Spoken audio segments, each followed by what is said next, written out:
Olá, eu queria contar uma novidade para vocês. Eu acho que muitos já sabem, porque eu fiz essa postagem recentemente. Eu lancei esse livro agora, Os Desafios da Adolescência na Contemporaneidade. É um livro que é fruto de praticamente 10 anos de trabalho e de pesquisa e de estudo sobre a adolescência e o adolescente. Eu tenho uma segunda formação, eu sou jornalista de formação, eu tenho uma segunda formação em pedagogia, uma pós-graduação em educação e acabei me especializando na adolescência, né, nos temas da atualidade do adolescente.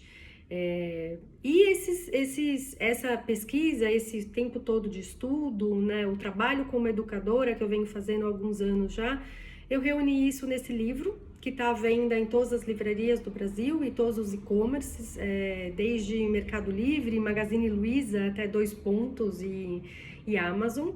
E acho que esse livro traz um aspecto muito interessante, que é a abordagem contemporânea e atual do adolescente, né? Então, não adianta a gente olhar só para... Tem características da adolescência que são características mesmo de uma fase desse adolescente, que isso não muda de década para década, de geração para geração, mas tem alguns aspectos que são parte de um contexto social, são parte de um tempo, de uma linha específica do tempo.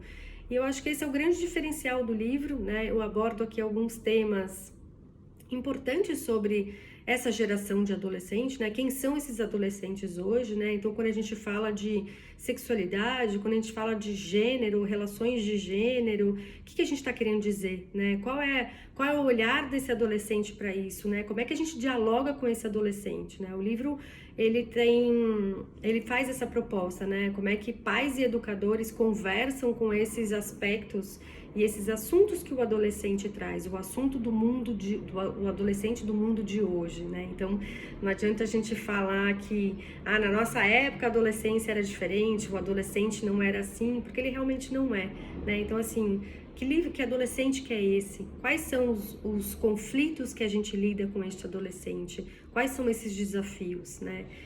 O livro traz são esses temas que o livro traz. Ele tem um capítulo especial. Ele está dividido, na verdade, em 4 grupos, né? Quatro grandes grupos, que o primeiro fala da adolescência e do próprio adolescente. O segundo, ele fala de aspectos da educação do adolescente, né? Então, tanto a relação dele dentro de casa, quanto as relações da educação escolar, na escola, que a gente está querendo dizer. O terceiro fala das relações sociais do adolescente, né? Então, o que são as relações sociais quando a gente fala?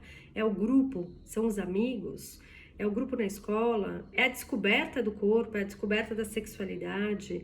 É o bullying, né? É o ser rejeitado e o ser aceito? O que é isso hoje em dia, né? A relação com as redes sociais, né? Essa é uma outra relação que faz parte do mundo do adolescente. E por último, tem um capítulo especial sobre a pandemia, né? As sequelas, as consequências e as sequelas da pandemia. Então, para a gente entender um pouco o que esse adolescente carrega e o que esse adolescente vai carregar para a vida dele adulta, né? Esse jovem adulto que logo mais ele vai se tornar. Então, quando a gente fala de ansiedade, quando a gente fala de depressão, quando a gente fala de suicídio, taxas de suicídio, quando a gente fala da saúde mental do adolescente, o que a gente está falando? É isso, é um livro fácil de ler, é um livro gostoso de ler, ele tem 140 páginas, é um livro razoavelmente fininho. E queria convidar vocês para conhecer, para ler. Eu como educadora, eu acredito muito que quando a gente informa, a gente forma. Então, quanto mais informação a gente tem sobre algo, maior é a nossa capacidade de se relacionar e dialogar com este algo ou este alguém. Então, essa é a minha proposta do livro. Eu espero que vocês gostem e eu vou ficar muito feliz de saber o que vocês acharam da leitura depois. É isso, muito obrigada e até mais.